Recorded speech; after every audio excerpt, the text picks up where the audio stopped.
Hey, good morning, guys. Welcome to another marvelous edition of Addressing Military Culture.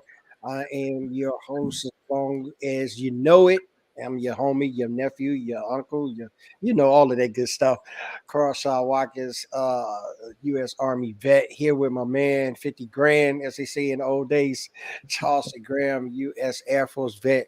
And we having another great conversation about just addressing some more topics in military culture. We appreciate everybody who's tuning in live. Definitely tell us where you're tuning in from. Drop it in the comments. We'd love to hear from you.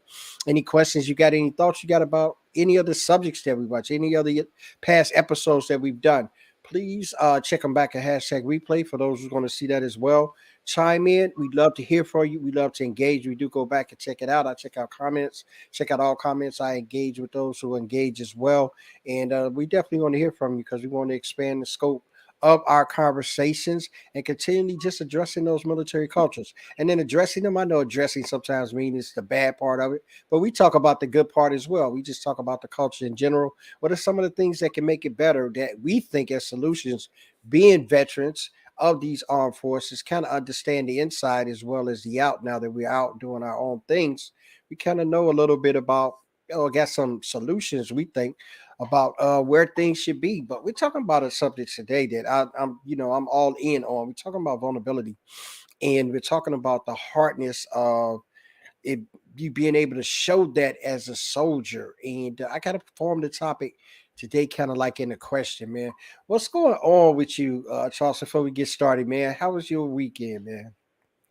Oh man, life is good. Life is good. I got a chance to last week. I had a chance to go out to Maxwell Air Force Base and speak on some things.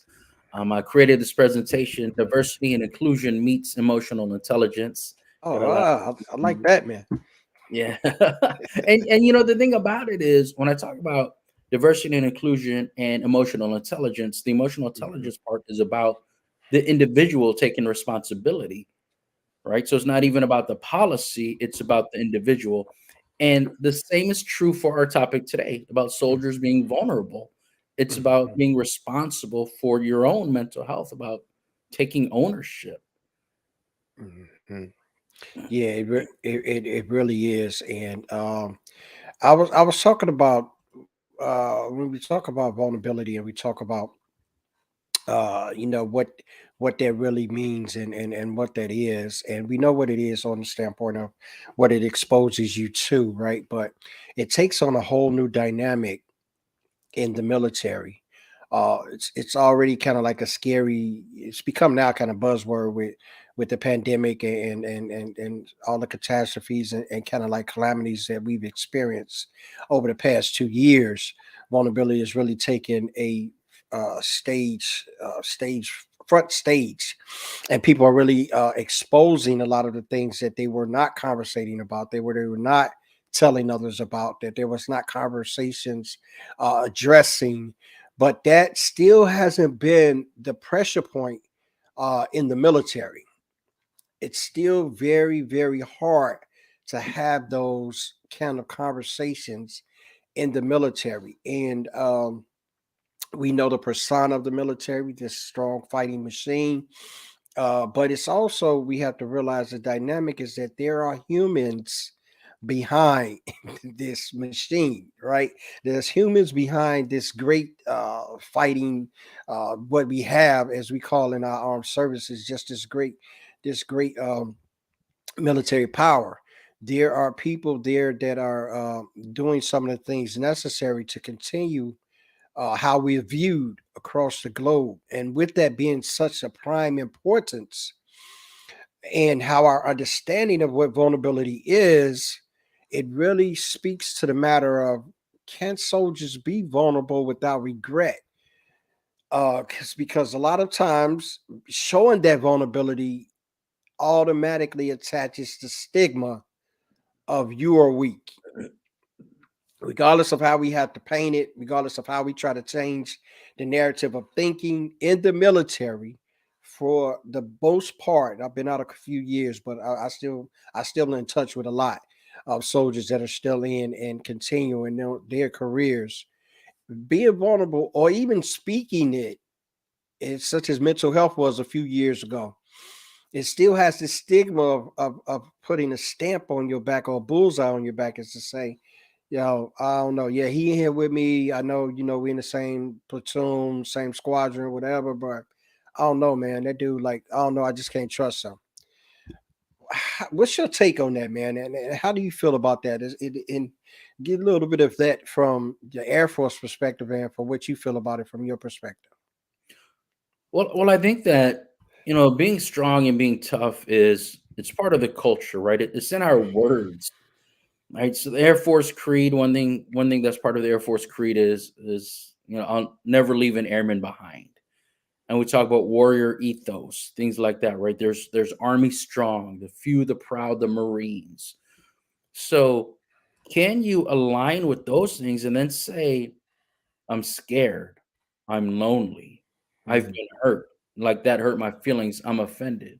And so a big part of that is like you said, not wanting to seem weak. And the issue is when you allow that to build up, right? There's one thing to say, it's one thing to be offended or to have your feelings hurt at work. Mhm. It's another thing to have something repeatedly happen and you're too afraid to say something, so you just bury it. There are people Mhm. at certain assignments where, and I have a friend like this who worked for, she worked for, a high ranking person, and she hated it. She absolutely hated it. This dude was, I mean, full on like male chauvinist, you should be in the kitchen kind of guy. Mhm. But she felt like she had nowhere to turn. What was she gonna do? Go to his boss? She felt like that wasn't even a thing. And so you Yeah. have this idea where you can't be vulnerable because it shows you weren't tough enough to do the job in the first place. So you just have Mhm. to hide your misery until you get another assignment. And that's there's a couple locations that I know of where that's a common theme, to be honest. Yeah. It's a lot of hiding, and when you talk about the vulnerable aspect of it, and you make a great point there. It's people that are still continually to hide that, and not only as they're hiding and compacting that, they're making it an avenue of where it's just that I'm going to keep this. I'm going to keep this. I'm going to keep this hidden. I'm going to continue to hide this and continue to build it up. But we all know from the places of packing things, eventually it's not going to be room. It's going to explode. I mean, it's just physical nature, science, the whole nine. You can only pack stuff in certain areas for certain times, and soon it's going to be too tight, and the lid is going to come off. And we are pressure point is the same as scientifically things that we see and do are. You only could pack so much inside of us, especially on the emotional side of things, because at some point it's gonna come out and it's gonna manifest itself. And most of the times, in all of the examples that I've been able to see or deal with or talk to with people, it is always manifested horribly and not a positive manner. And a lot of times we look at that with soldiers, even with the PTSD and those kind of things that they're not really free to talk about. They're concussed and down inside. That manifests itself in suicides, even some that have went on kind of like rampage, so to speak, and have shot up the family, and being sensitive to those issues. There's an understanding that from being in that environment that I understand the pressures that are put on the military. And it's not, I'm not saying it's notwithstanding, it's not that we haven't been able to handle it. That's how we've gotten the name and the greatest fighting power in the world, right? This is how we get this moniker. We do train some elite soldiers, but we have to also understand that these soldiers are people. And regardless of the continuation of the training and the fortifying, emotional intelligence plays a big part in that. Being vulnerable, being able to loose the valve, so to speak, on some of those feelings are essential to not only the well-being of the individual soldier, but even of the whole environment in which that soldier is in. I was once at I was once at a conference. It was in '88, I think '88, '89, and they were talking about. This was kind of like my first induction into vulnerability and um, how it affects. Hadn't even heard of the emotional intelligence way back then. I'm sure it was out, but I hadn't heard of it. And this is in late '80s, early '90s, and I went to this kind of like seminar thing that they was holding on the base, and they had a bunch of speakers there and some doctors, and it was kind of like we had an incident in training, and a few soldiers had gotten killed, and they were kind of like, I wouldn't call them grief counselors so much, but it was sort of put together like that, so we would have someone to talk to, right, about what had happened in the training because it was pretty bad. And one of them asked the question, uh, how many of you came to believe that vulnerability pretty much equals a potential death in the military?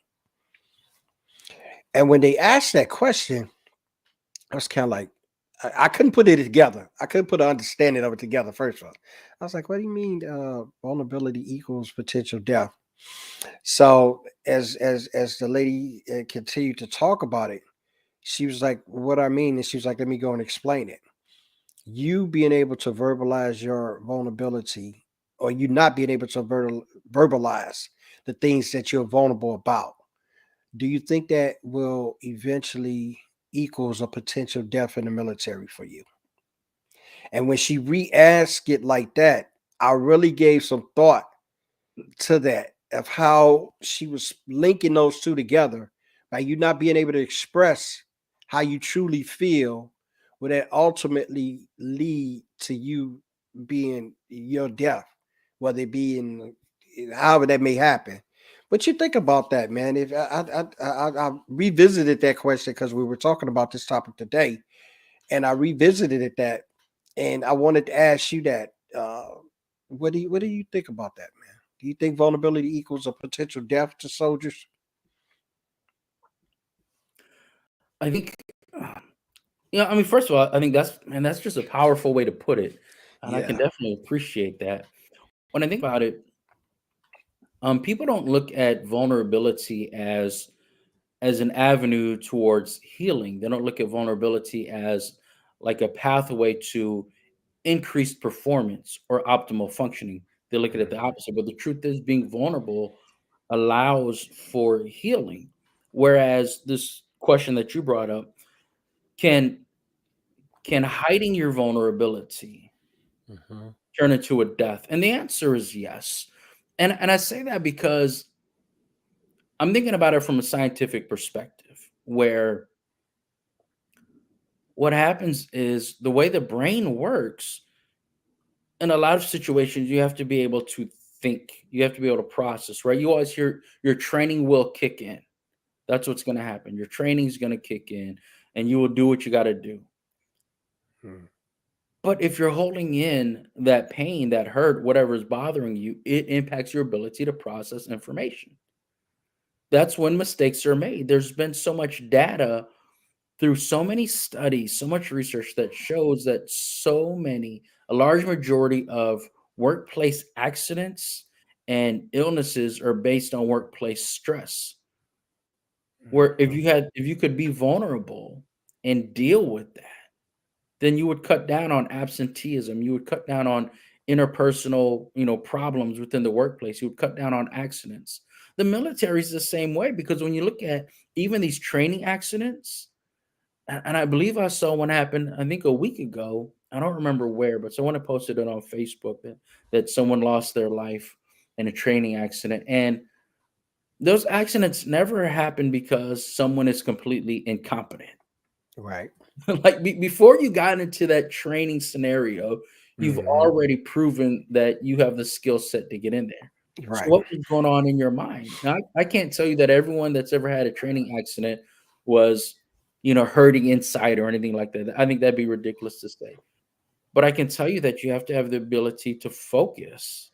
and be intentional about what you're doing when you're doing certain things, right? Like the job that you had in the military, you couldn't be in Mhm. there No. feeling all down and depressed. You had to be able to focus. And so if you're unable to be vulnerable, if you're unable to express yourself and you hold it all in, it blocks your ability for your technical training to kick in for you to be safe and Mm. efficient in your job. And that can lead to someone dying. And I'm talking about training in combat, it's a whole different story. You're more Mm. likely to die in combat because you have someone actually trying to kill you. Yeah, and when they asked that question, it just brought up so many things in my mind, and I think at that time I had a lot of things that was already pressing on me mentally. So I was trying to escape where I came from the home base and being in the military, and then getting into armor division where training and killing was what I learned. And then we're out there training, and then this accident happened where a few of my comrades had perished. It was a lot of emotional things going on there, and definitely not being able to talk. Don't get me wrong, I wasn't sitting around nowhere as a wreck in a corner, visibly anyway, where you can see, oh man, what's going on with Carl? That kind of conversation may have been looked at, but there was a lot in my mind that was like, and I could say, without any thinking about or it anymore, there was a lot going on there. There was an unstableness of like, oh man, where do I go from here? And I think and I feel, and I could probably speak for a lot of those that have served in the military that come across these kind of incidents, even if it's not to the furtherness of seeing some of their comrades perish in training exercises, or even in wartime activities. Even if it hasn't gotten to that level, there have been some things personally that a lot of soldiers go through during the course of training, during the course of interactions with superiors. We talked recently about the sexual harassment and those kind of things. So there's a lot of mental strains that's placed on top of the job of being a soldier, because that job is unlike any other job that you'll ever apply for or that you'll ever take on. It just carries the weight of so much, and I'm proud to have been, and would do it again in a heartbeat, to be a soldier. But there are points and times that I think we have to address some of the things, particularly on the mental side, that these soldiers are going to. And how do you feel about the soldiers? Do you think it still carries the stigma of regret when soldiers come out and talk about their vulnerability piece, what they're struggling with, those kind of things? Because I think you can still see, not maybe not as deeply ingrained as when you and I were really active, but I can still see, and I still hear hints of and stories of about treatment from those who've come out with their issues. What you think about that? Well, definitely there can be some regret with being vulnerable, with being open and honest about what you're going through. A big part of it, though, I saw there's two main parts of it. There's how you view yourself, and then Mhm. the people in your immediate circle, whether it's in your section, your office, your squad, whatever it is, right? So there's a part of it where you have this stigma about vulnerability, right? And so we always hear break the stigma on mental health. And so a lot Mhm. of these people will say, go get help. And there's people you can talk to mental health, go to the chaplain, and so on. But a lot of the people saying that would actually not go get that help themselves. Hmm. And so when they do go get that help, yeah, there's regret for them. A lot of them, it's the admission, I'm not, I'm not, invincible. I'm not Mhm. as strong as I thought. I'm not able to handle the weight. And so they judge themselves harshly. So Mhm. there's that part of the regret, the way that they view themselves. And so much of that comes from comparing themselves to other people because, I mean, you think about it, you're in a group of people, 5 or 6 soldiers, and, guys are working out, they're doing great on their PT test. And from the surface, everyone's personal life looks great. So you think Mhm. you're the only one that's hurting. You don't realize Yeah. that You don't realize that your partner, in this process on this project, he had his mental health appointment on Friday. You don't know that. So Hmm. then that's a lot of it. That's where the regret comes in. You're comparing yourself to other people, thinking that everyone is strong except for you. And then another piece of it is when, and you mentioned this earlier, when people look at you differently, when people think that you're weak. Hmm. And so if they treat you that way, and they treat you like, oh, now you're the weak link, you're the one, you're soft. And we like to throw that word around, which I think is pretty ridiculous, right? You're soft, you're Very weak. much so. But when there's people around you that look at you that way, it can cause you to have regret about being vulnerable and getting help. Yeah, it is, and I think that's definitely something that we should definitely get rid of, as far as the connotation of weak, and we've labeled it so much, to such a degree, not even on just military in general, and that is why I fight as hard as I do to change the narrative of what vulnerability means. And I think it's important for us to understand that it has nothing to do with weakness, but we've kind of like sold that bill of goods so very well, that is so ingrained in the very fiber, even as, and not only uh, have we sold it primarily generational wise, it's being adopted and passed down even from parents to children, as far as how they're dealing with those susceptible things that it's not to the point of no more, like you, maybe you, and you definitely could agree with this. And me and you growing up, and our dads was like, "Yo, boy, get up, son. Dust yourself off. Stop all that crying. Men don't cry. Boys don't cry."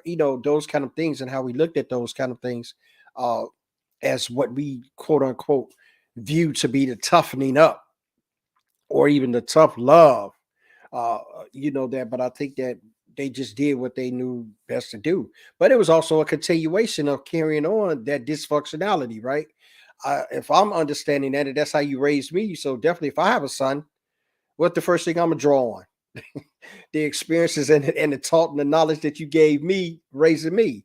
So there has to be some point in time where someone says, okay, we can't repeat history, because someone has to take what history has given us and apply some application of learning from. And I think this is sort of what we continue to fall in, even as a society. Everybody say, oh, history is doomed to repeat itself. Well, why is it? Why is it doomed to repeat itself? Because some point in time, history has shown you, some patterns, maybe some things that you can pass and kind of see, but it's also giving you some options for other solutions as well. And you have to be the smarter of that and say, okay, yeah, that option is available, but maybe they didn't talk about it though. They didn't talk about it then. How about if we talk about that kind of stuff now? How kind if we make it our point of focus to say, yo, if you got this going on, speak about it, make it comfortable to you. Do you think that we're really getting to a point of, and I guess that'll lead me to my question, because I had a question that I want to ask you as well. Wait, and in leading to that, and looking at it and saying, is that something that we are as well? And I had the question: are service members a vulnerable population? Now, see, even in the phrase of this is automatically going to being vulnerable as a weakness, right? I saw this question when I was kind of like reading some things for this show today, and I looked at this question and I said, okay, well, this puts us in a corner, right? This paints us in a specific, Yeah. because the way that it's asked, it's almost asking me, are soldiers members a weak population? This is pretty much where this question is asking, right? Yeah. What? I can tie this directly to even a lot of what you just said, but I'm gonna tell you. First of all, I don't know if you can hear, but I got a lawnmower guy outside, so that's why I muted myself for a little Oh bit. no, I didn't even hear it, man. I Okay, didn't that's even hear it. good. That's Yeah, good. yeah, 'Cause I can yeah. hear. Yeah. You got the good stereo mic, man. I'm not hearing anything but you. But and so one thing that you talked about, right, and this leads into this question. One thing you talked about was just Is history doomed to repeat itself and the things that get passed down through generations? Mhm. And I think that one thing that we got to look at is, first of all, that saying, is history doomed to repeat itself? We don't have to use the word doomed. We don't have to have that negative perspective, because there's a lot of good that happened in history too, and we can choose what we're going to pass down. Absolutely. So is history doomed to repeat itself? Well, I'm not going to use the word doomed when I talk about hugging my kids, when I talk about soldiers using that tuition assistance, right? Yeah, Hmm. we want those things to repeat themselves. But when we're talking about from one generation to the next, we got to understand that a little over 80% of people in the military had an immediate relative also in the military, whether it's a parent, sibling, aunt, uncle. And so when you pass things down through the generations within your home, well, it stays in the military. And so when we're talking about, are we a vulnerable population? The answer is yes, because we bring all of that with us. Over 45% of the military has had at least 4 adverse childhood experiences. And a lot of that is military culture. When we talk about adverse childhood experiences, I'm talking about when you have family members that were in the military, and then you had things like violence, domestic violence, adultery, divorce, and then you had things that resulted from coming back from deployments, right? And so it's 2022. We've got people that were in Iraq in 2003, 2004. And so some of them, their kids now are joining the military, and they grew up with mom or dad having PTSD from deployments in 2004, 2005. So if you're bringing that with you into the military, yes, you're vulnerable. We are a vulnerable population. And then not only that, but you're coming into the military with, I mean, over the last couple of years with COVID and everything else, I can tell you this: my son now is in technical training. He's in California, just joined the Air Force, graduated basic training in the middle of February, and half of his senior year was virtual. Like, it was in 2020 when I think he had about 9 assignments the last 4 months of school, Hmm. right? And so even not having the connection with your friends like you used to, and feeling alone, and then going to basic training, right? And then you go into technical training, and it's these last couple years have been chaotic. And so Yeah. you're vulnerable. The answer is yes. Our service members are a vulnerable population. The answer is yes, because of all the stuff that we endure before we even get to the military. And officers are the same. You graduated in 2020. Maybe you went to college and did ROTC, or maybe you went straight to basic training, but you went through the same stuff.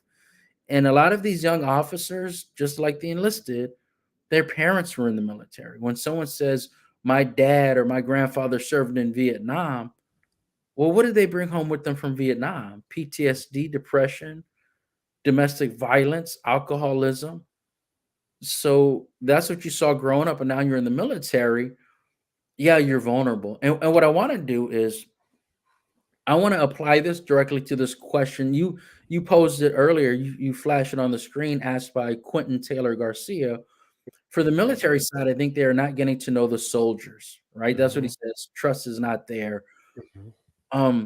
A lot of the things that I just talked about, right? If you grew up as a military brat, your Hmm. parents got divorced, maybe the military, maybe the service member was an alcoholic, something like that.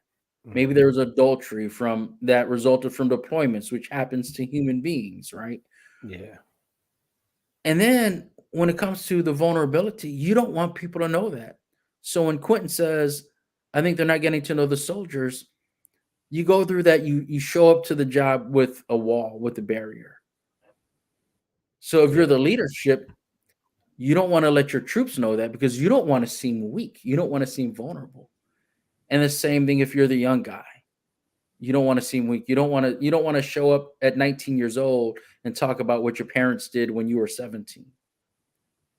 Yeah. So it all comes together, man. It's all related. It's Yeah, it's definitely related, and it's definitely in that same realm, right? Because you never knew. And I had what, three, four uncles that was in the military. One that was in Vietnam. Two that was supposed to go to Vietnam, and they ended up training and doing. They didn't actually make the trip.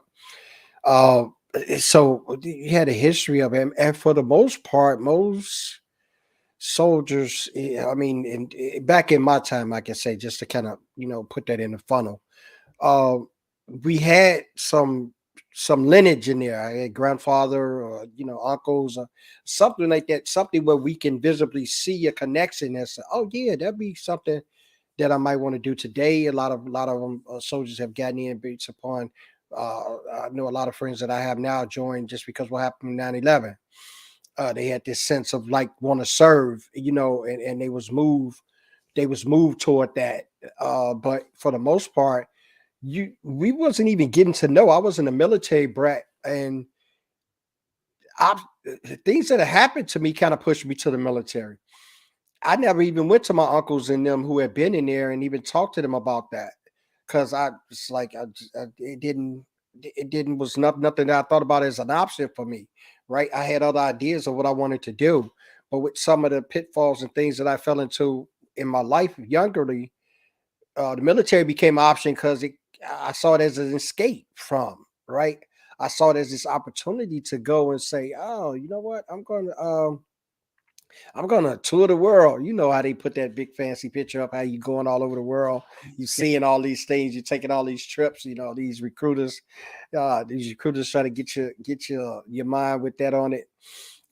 So that's what I kind of thought and saw, and I said, "Oh, okay, that's what I want to do. That's what I'm going to do. I'm going to join the military. I'm going to travel. 19-year-old kid out of Chicago, streets to hood. I'm going to go get some. I didn't know it then. I say I'm going to get me some culture, and I'm going to go learn some things, and I'm going to put myself in a better situation. So a lot of times, those kind of choices and decisions we made were that, but we were still in some form of speaking, we wasn't whole. We wasn't whole emotionally. We probably had a lot of baggage. We carried with us some family issues and dynamics. And here you go into this mode of being broken, and because there's no job training that I've ever been on. It's like basic training. Like there's no comparison to anything that you've ever done in your life. I don't care, sports, football, practice, athlete. There is nothing more dynamic in training than going through boot camp. I'm gonna tell you right now. I don't care. Any athlete think you did something better than that, come and see me. There's nothing more than that. Now I can't play your sport, and I'm probably not as good as you would. But I'm saying boot camp wise, from what they put you through and how they break you down, I don't think it's anything in job relation that has really been like that. And during the course of that, without that, how can soldiers kind of move forward with this and be and have a feeling of being it's okay to be vulnerable about what I'm going through and not worry about the stigma? Or how can we, and when I'm saying we, I mean the military, how can we make that an okay process for those who are dealing with these kind of issues, or with those that just really want to express how they are? So the to me, the answer to that is in the value of the individual. And what I mean by that is you go to basic training, get broken down, right? Team first. And a big part of that, I mean, let's be honest, a big part of that was your willingness to die for your country. Mhm. And I'm talking about World War II, Korean War, Vietnam War, the way wars were fought. You needed to understand that completing this mission is more important than your life, because you giving your life is saving lives, which was true in World War II, Mhm. Korean War, the Vietnam War. Like, those things were true.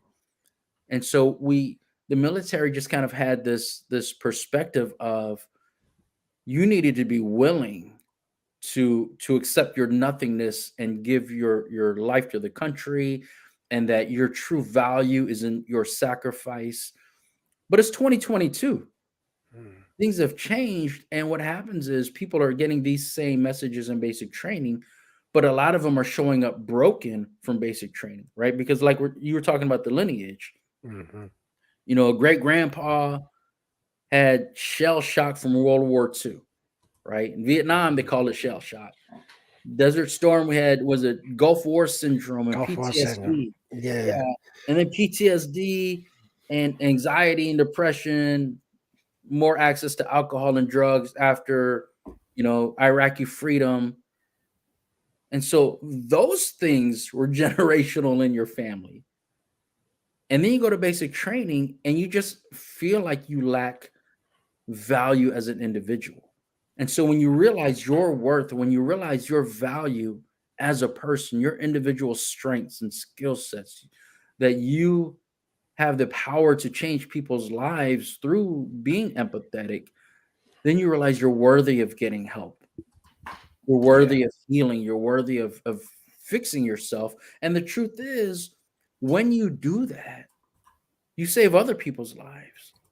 Hmm. When you go up in rank and you say, and then someone says, I'll tell you this. Remind me of a conversation I had. I want to say this was 2020, where there was a first sergeant.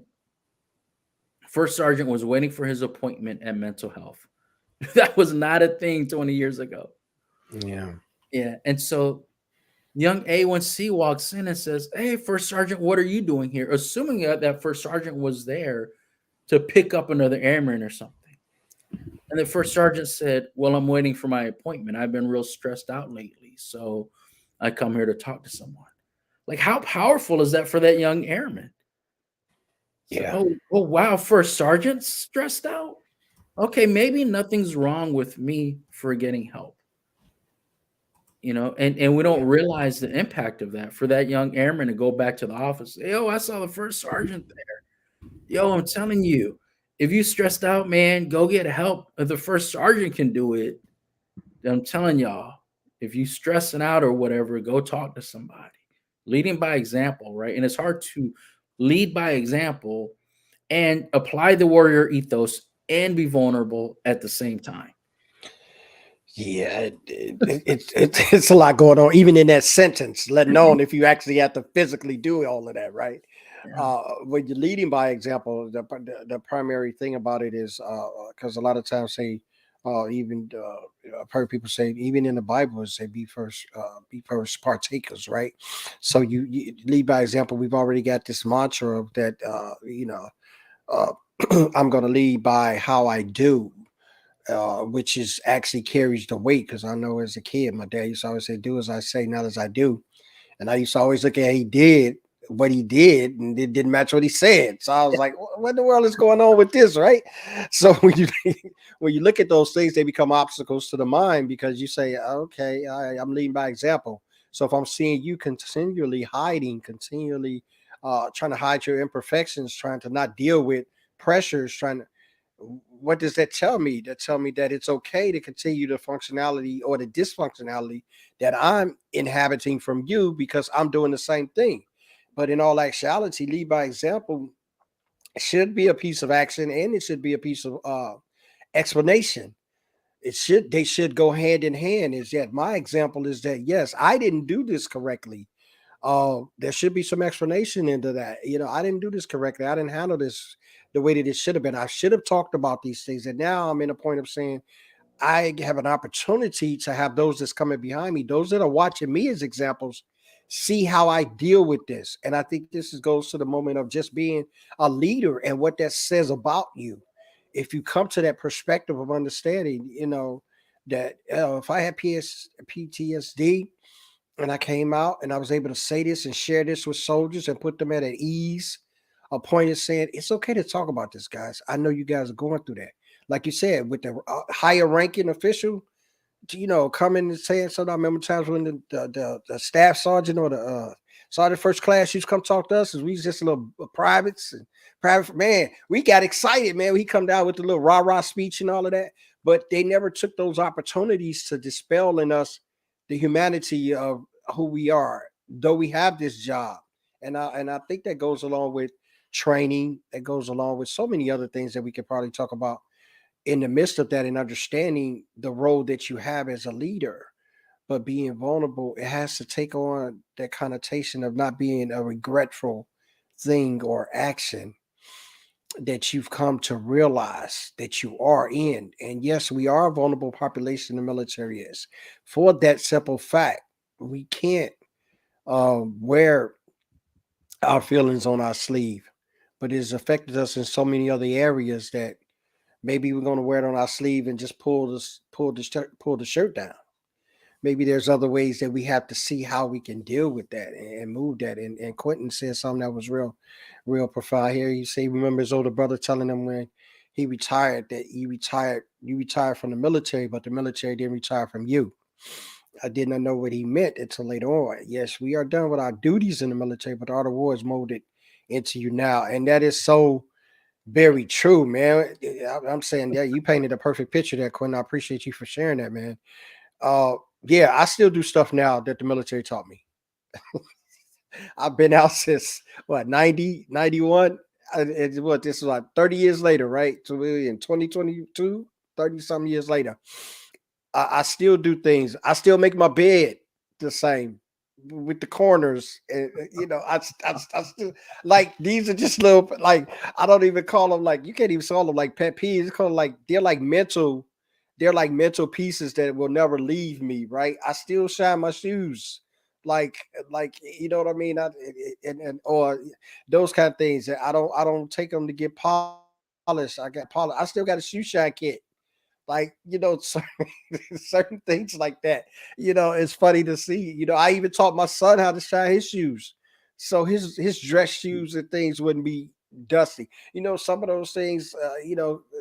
You never forget, man. I still got that rise up out the bed spirit. That I don't need no alarm clock kind of thing. Some of those things become a part of you, and they become ingratiated in who you are. And though it's been many years since I've done any military duties, the military still is there. Even how I perceive things, even how I engage things. A lot of it is tactical. What I've learned from the military, how I've learned how to put things in place, how I learned how to things in order. I still do my socks. I know y'all gonna laugh at this one, right? I still roll my socks up in the roll, and I roll my underwears in the roll and put them in the rolls, right? Certain things you just don't leave, right? I know Quentin and those watchers like, okay, Carl, you telling a little bit of your personal business. Yo, but those are kind of things that when you think about it, it's funny, but you couldn't hit it on the head there with that. Those are a lot of things that are continually ingratiated, ingrained in us, and we don't leave the military. We may leave the actual physical service of or the duties of, but the military and what they've done and how they ingratiating a kind of lifestyle for us. We do take that, and the art of war is definitely molded in us. What you think about that, Charles? Maybe you don't go to the underwears kind of things, but what you think about that? No, no, I don't do that. Wait. Quentin say he still do some of those things too, man. So I'm not by myself, man. I'm not by Now, myself. I will say that things are hung up in my closet the way that they were hung up in basic. Yeah, I didn't get. See, I was getting to the closet. I didn't want to go through all. But I'll say this though, a big part of it too is your core values, right? And each of the services has their own core values. And then on top of the core values, for the Air Force, really we're talking about integrity, excellence, and service. But in addition to that, all of the services talk about discipline. Mhm. And so what happens is we don't always apply that correctly. And so yeah, when you get out the military, you still have that. You still have that discipline, and you still have that, wanting to be excellent in all that I do and all those kinds of things. But at the same time, if you're unable to be vulnerable, unable to really pay attention to how you feel, Mhm. then you're using those things incorrectly. For example, if you if you have the desire to have excellence in all you do, right? Air Force core value, and then you do things without excellence, then you judge yourself. It brings down your mental health. You think that, oh, this is what a good person does. And so then if you Mhm. don't do that in that situation, you feel bad about yourself. You need to realize being vulnerable also means, that sucked. It was hard. I didn't like it. Mhm. And if you couldn't say that in the military for 15 or 20 years, it's hard to say that after you retire or get out, right? When you are so for example, when you are preparing for deployment, you got a wife, husband, kids, whatever, some people living with your parents, right? Whether they've come to live with you, different things. Then you've got a deployment coming up, and there's this checklist you got to go through for all of these things to get ready to deploy. And you try to act tough the whole time. Oh, we've done this before. We're good. Dude, it sucks leaving your family. Yeah. Like, be vulnerable, admit that, go get help, go say, I'm concerned. I really don't want to do this. I'm scared. Like, go say what it is. I worked for someone. I was working in the Navy Sapper headquarters office, right? Sexual assault prevention and response. Mhm. And the person who was our overall boss in that section for the Navy was married to a soldier. So she was a civilian, but she was married to a soldier. And this dude was EOD, right? Explosive ordnance disposal. This dude's job was to disarm bombs. Mhm. And he deployed. He deployed, and she felt pressure because she was also in the Army previously. She was a helicopter mechanic. And she felt this pressure to be unbothered. Come to work every day and act like it doesn't bother you that your husband is deployed as a someone who disarms bombs. And that's the thing Mhm. with the deployments. And then even coming back from deployment, oh, I'm supposed to be so happy, I'm back with my family. No, that's stressful too. That's stressful too. And you don't want to be vulnerable. Absolutely. You don't want to come back and say, yo, I'm back with my family. And this happened to me. I came back from Iraq, got my wife, my kids. I think they were 4 and 5 years old at the time. And I didn't want to say, this is stressful. Mhm. Like, being back with my wife and kids is stressful. It's stressing me out. Yeah. I didn't want to be vulnerable. There's a way that I was supposed to act. And so I was trying to match up with that expected behavior instead of just being honest. Yeah, and it a positive of a positive mind. Quentin said that was my brother's last word before he passed, so I keep it close to my heart. Yeah, I I was in a, if I can say that, I was in a good space in my military time because I didn't have a family, didn't have a spouse, I didn't have children, and I don't know how differently that would have turned out for me had I been, because there was just so many things going on in this little mind up here, and there was so many things that I was dealing with. Uh, I don't know whether good or bad, can't say because you can't predict, right? But there are so many things in your mind of which you can envision to happen. Maybe it would have been good to have a family because I'd have been able to have some stability to deal with some of the things I was dealing with. Or on the other hand, maybe it would have been horrible because I'd have been dysfunctional as a father, as a husband, if I had family, dealing with some of the things I was dealing with. So it's kind of like a 50-50 card game at that point. But I can't say from a positive perspective that I didn't bring anybody else through that because of not having a family. So I always see that as a positive for me, and that's just for me. I didn't. I got a chance. I got an opportunity to work some things out with me, by Right. me, and I didn't have to drag anybody on. So there was a total concentration on me getting holistic and being vulnerable and being able to share and being able to let others know how I felt, being able to overcome some things myself, being strong enough to go through some things and not being coddled or not being, or not being pampered or not even just having someone say, well, maybe you don't have to go through that because family sometimes does those things, think that they're giving you, they're helping you out. Well, I know you got to do this part of it, but maybe not that part. And see, I didn't have that. I had somebody that was taking me through and say, yo, you got to do it from A to Z. And that's how the alphabet run. You don't go to the D and then you jump back to E and you go to J and then you jump back to L.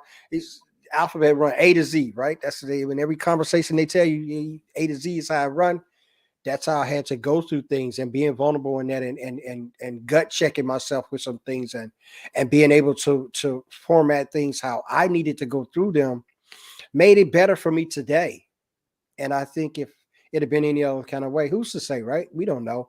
But had it been any other kind of way, with how definitely ingrained in how I use vulnerability and use it and propel it, and experience now with power instead of weakness, I think I needed that by myself. I didn't need any visitors, so to speak, with that, man. So man, we come to another hour, man. We come to another. These conversations are, man, they are amazing. We appreciate those that are tuning in, man. We thank so much, Quentin, for you jumping in, man, sharing some of that vulnerability and some of those experiences with you and your brother. God rest his soul as well, man. So we appreciate you sharing that with us. Being vulnerable. Can soldiers be vulnerable without regret? And we'll answer our own question. Absolutely, they can be. Yes. Yeah, absolutely they can be, and we want you to be able to do that. Come and join the conversations. We're having them here every Wednesday. You're looking for us at our new time, 10 a.m. We made the discussion today. We're gonna have a time at 10 a.m. So we definitely gonna be putting out a post and banner with that, so we get our crew in and get those that love to come in and have a conversation. Go and tell your friends that we have these conversations on Wednesday. Tell some military people that, yo, we'd like to hear you chime in on some of the topics that we talk about. We'd like to hear some of your thoughts and to hear some of your experiences as well. And we definitely want to keep you guys in mind and opening eyes. Yes, that's what we're trying to do, Quinn. We're trying to open eyes not only on this topic, but so many topics. That's why we call it addressing military culture, because we just want to do that. We want to address some of the things in military that we went through, that Charlson and myself experienced, what we've come greater at understanding through those experiences, and just share them with you through conversation. That's it. And hopefully, we along the way, we open some eyes and we have some people thinking, yo, I could do this a little better, or I could do this different, or I can lead differently, or I can be an example, as well as not being a facade or this made up hero that they've created me out to be. Maybe I could be a hero by just being the real me. That's what it's all about, man. What you think on that, Charleston? Any parting words for us, bro? Yeah, what I'm thinking is can soldiers be vulnerable without regret? And the Hmm. truth is, well, first of all, the answer is yes. And the truth is, vulnerability is a strength, and you should seek to be vulnerable, because if you have a problem being vulnerable, that speaks to fear and insecurity, Hmm. self judgment. And so, in reality, if you can be vulnerable, that's a strength that shows your strength. Because, I'll put it like this: are you strong enough to be vulnerable? Are you strong enough to ask for help? Are you strong enough to admit when you need a break and still love and respect yourself? And if the answer is no, then work on that, right? Because you have to admit a vulnerability before you can work on it, right? Like no one goes to the gym and works out if they think that they're like the greatest athlete of all time. Like, I'm already stronger than everyone, or what do I need to lift weights? Well, if that's what you think, then you'll never do anything to get stronger. So Yeah. choose vulnerability, and by choosing vulnerability, you're choosing to be stronger. And that's what our young soldiers, sailors, airmen, and Marines need. They Yeah. need leaders to be vulnerable and to demonstrate that you can be vulnerable. Vulnerability is a strength, and that enables all of us. Back to what Quentin was saying about people not knowing their soldiers. That enables all of us to connect on a different level. Yeah, it does. It does. And we'll leave you with that, man. That's some eye-opening stuff right there from the emotional intelligence guru, Mr. Charlson Gaines. Charlson, tell us where we can find you at, man. Let the people know and what you got going Well, on. I got a lot going on, so I'll say just follow me or connect with me on LinkedIn, and you're gonna get updates. I got some things coming up, like there's master class in the middle of April. Really pivoting more towards professional speaking. So if you're looking for a speaker to come to your organization and talk about emotional intelligence and really how it applies to different topics, including interpersonal conflict or diversity and inclusion, um, I bring all of that. Emotional intelligence applies to all of those things. But be on the lookout. I'm going to be having another Cultivating Happiness Masterclass in the next 2 or 3 weeks, and I hope to see you there. Just follow me on LinkedIn and get the updates. All right, and you guys can check me out. I'm always here on LinkedIn. This is my home away from home, my actually home inside of home because I'm inside of home on the home, right? You can look me out at Carl Watkins one on LinkedIn. Come by my page, check me out. Definitely check out all of my shows. Real Talk, of course, this one, Just Military Culture. I got an Authentic Leadership show. I got a Vulnerability Matters show. Yeah, I'm all showed up. I'm like kind of like trying to be the Steve Harvey of LinkedIn. So you guys come and check me out. I want to be on here not every day of the week. I like my Saturdays and Sundays, but I do try to be on here as much as possible because it's just about spreading the word. Also, go to my website, check it out. It's getting revamped, it's getting redone. I'm getting some work done on that. CarlShawnWatkins.com. Go there. Also, you have an opportunity to catch this April 4th. It's going to be my fourth installment of the Vulnerability Transformation Program. And it's a 4-week intensive that we just talk about vulnerability from assessment to practical ways to embrace it, to being empowered by it. I just take you through that through a quick 4-week intensive with some exercises, some post activities, some different things that build your confidence. And this is for leaders. And also I got a couple of speaking engagements as well.